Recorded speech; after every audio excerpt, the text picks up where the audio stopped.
এই ধরুন এই যে ফর্মটা, এই ফর্মটার ফার্স্ট পেজটা তো সবাইকে দেওয়া হচ্ছে, এইটা দেখবেন সবাইকে এসআইআরের ফার্স্ট পেজটা দেওয়া হচ্ছে, কিন্তু এর সেকেন্ড পেজটাকে বিএলওরা এই সেকেন্ড পেজটা অনেক জায়গায় দিচ্ছে কিনা আমরা জানি না।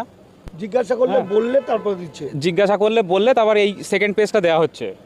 এই সেকেন্ড পেজের যেটা মেন প্রশ্ন হলো জন্মগত নাগরিকত্ব। জন্মগত নাগরিকত্বর যদি প্রশ্ন আসে তাহলে একটা প্রশ্ন সবসময় এসে থাকে যে এনআরসির প্রশ্নটা আসে এবং সিএ এর প্রশ্নটা আসে।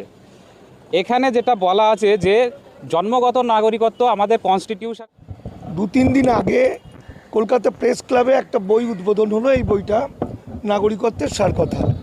এই বইটা আমারই লেখা, যেটার মধ্যে বোঝানো হয়েছে যারা আরএসএসের ইতিহাস, যারা দেশভাগের নামে বাংলা ভাগ এবং যারা তৎকালীন সময়ের কমিউনিস্ট পার্টির কার্যক্রম না বুঝতে পারবে, তাহলে আজকের এসআইআর বোঝার ক্ষমতা নেই।